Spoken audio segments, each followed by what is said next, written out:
कांग्रेस के 3 विधायकों की निलंबन वापसी लगभग 1 साल के बाद हुई। इससे पहले निलंबन वापसी को लेकर कई बार तीनों विधायक दिल्ली दरबार में गुहार लगाने के लिए गए थे, लेकिन जब निलंबन वापसी हुई फिर से तीनों विधायक दिल्ली दरबार गए हैं और वहां पर आभार व्यक्त कर रहे हैं। इस वक्त हमारे सहयोगी मदन हमारे साथ मौजूद है, बातचीत करेंगे कि तीनों विधायक आभार व्यक्त करने के लिए दिल्ली दरबार एक बार फिर से गए हैं। क्या कुछ वहां से इनपुट आई है, क्या कुछ आपको खबरें आपके पास आ रही है? बिल्कुल, देखिए लगभग 1 वर्ष हो गए जब वो कोलकाता में कैश के साथ गिरफ्तार हुए थे और उसके बाद उनको जेल भी जाना पड़ा था। पार्टी ने तीनों विधायकों को निलंबित किया था, लेकिन इसी मानसून सत्र में आपने देखा कि तीनों विधायकों की निलंबन जो है वापस लिए गए और विधानसभा से ही इसकी घोषणा हुई थी। प्रदेश अध्यक्ष भी वहाँ मौजूद थे और जो उनके संसदीय कार्य मंत्री व विधायक दल के नेता आलमगीर आलम जी हैं, वो वहाँ मौजूद होकर मीडिया से बातचीत कर ये घोषणा किया था। तो हम ये कह सकते हैं कि उसके बाद एक शिष्टाचार मुलाकात जो है पार्टी के बड़े नेताओं से मिलकर तीनों विधायक जो है शुक्रिया अदा करने के लिए पहुँचे हैं कि जो आरोप उन पर लगे थे उससे उन्हें न्यायालय से तो न्याय मिला ही, साथ ही पार्टी से भी अब उन्हें निलंबन जब मुक्त किया गया है तो वो खुलकर पार्टी के लिए भी काम कर सकते हैं, संगठन के लिए भी अब काम करेंगे। और इसीलिए वो लोग जो है दिल्ली दरबार पहुँचे हैं अपने आला नेताओं से मुलाकात के लिए। लेकिन इसी मुलाकात के बीच चर्चा जो है ये लगातार उठती रहती है कि कांग्रेस के विधायक जब भी दिल्ली जाते हैं तो कहते हैं कि संगठन में फेरबदल के लिए वो अपने आला कमान से मिलने के लिए गए हैं, उनसे गुहार लगाने के लिए गए। साथ ही आप देखते हैं कि लगातार ये भी खबरें आती है कि मंत्रियों के चेहरे बदले जाएंगे, लेकिन फ़िलहाल ऐसा कुछ दिख नहीं रहा। लेकिन ये सिर्फ चर्चा जो है बाज़ार में रहता है, मीडिया में रहती है।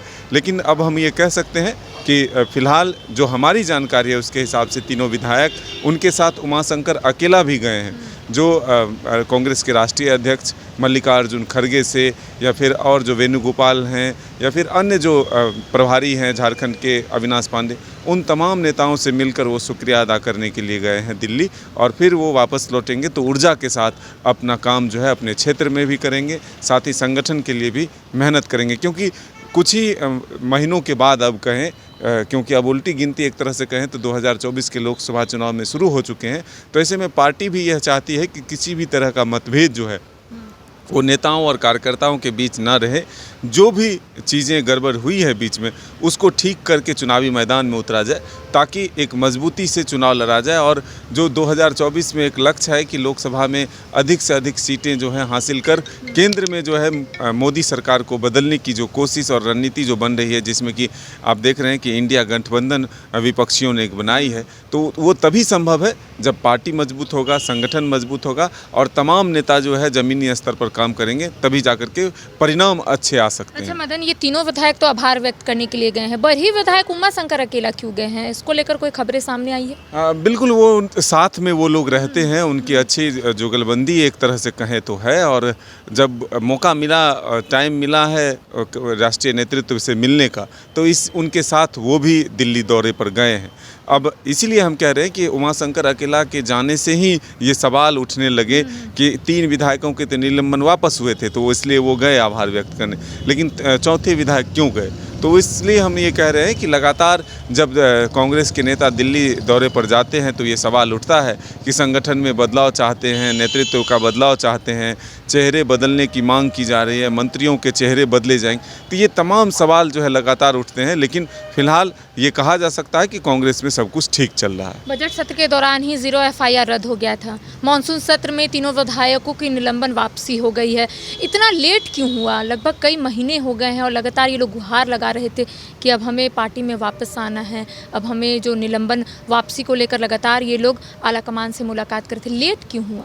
देखिए, पार्टी अपने स्तर से सभी चीज़ों को टटोलना चाहती थी, जानकारी इकट्ठा करना चाहती थी। जब पार्टी संतुष्ट हो गई है तब जाकर के उनके निलंबन को वापस किया गया। तो ये हम कह सकते हैं कि पार्टी का ये अंदरूनी मामला है। थोड़ा वक्त ज़रूर लगा है, क्योंकि जब न्यायालय से उन्हें न्याय मिल चुका है तो उसके बावजूद भी थोड़ा वक्त लगा। तो कई चीज़ें होती है कि संगठनात्मक रूप से जब तक ऊपर से भी आदेश नहीं होता है तब तक नीचे के स्तर से फैसले नहीं लिए जा सकते। तो अब जब फैसला आ चुका है तो तमाम जो विधायक हैं वो अपने केंद्रीय नेतृत्व से मिलकर आभार जताने के लिए दिल्ली पहुँचे हैं। देखिए, कांग्रेस के 3 विधायकों के साथ एक और विधायक यानी कि उमा शंकर अकेला भी दिल्ली गए हुए हैं और आभार व्यक्त करेंगे। साथ ही साथ कांग्रेस में सुगबुगाहट भी तेज हो गई है। दरअसल लोकसभा चुनाव को लेकर कांग्रेस की ओर से तमाम रणनीति तैयार की जा रही है, लेकिन तीनों विधायक अब कांग्रेस में वापसी कर ली और ऐसे में क्षेत्र के लोगों के बीच जाएंगे, जनता के बीच जाएंगे और अपना जो विजन है वो लोगों के समक्ष भी रखेंगे। फिलहाल मुझे दे इजाजत, सहयोगी कौशल के साथ सहयोगी मदन, मैं करिश्मा सिन्हा, बाइस्कोप रांची। इस स्वतंत्रता दिवस आजादी का जश्न मनाए वाइल्ड वादी वाटर पार्क में, जहां 1 से 30 अगस्त तक पाए amusement park, bird park, zip line, hurdle swimming, water park, 360 cycle, spinner, trampoline, bungee जैसे कई बेहतरीन ऑफर मात्र 100 रुपए में। Wild Wadi water park Ranchi, call 9304816880। Ashwell रस, ये एक ही बोतल में है। Stress, weakness, acidity, obesity, hair fall, skin की हर परेशानियों का एक ही हल। Ashwell life, diabetes free life. Amity university का पटना और रांची कैंपस पिछले कई सालों से लगातार शिक्षा के क्षेत्र में अनमैच्ड एक्सीलेंस प्रदान कर रही है। यूनिवर्सिटी रिसर्च एंड इनोवेशन के कल्चर को बढ़ावा देती है।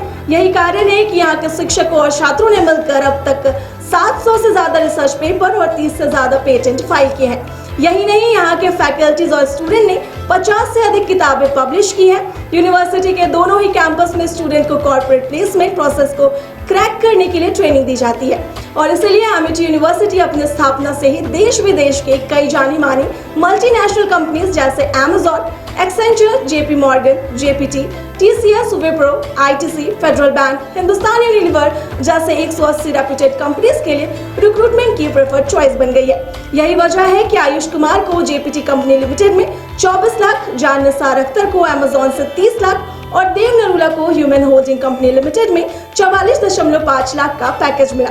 वहीं सुमन गुप्ता को पैलो ऑल्टो में मिले 47 लाख के हाईएस्ट पैकेज से यूनिवर्सिटी ने बिहार और झारखंड में एक नया रिकॉर्ड कायम किया है।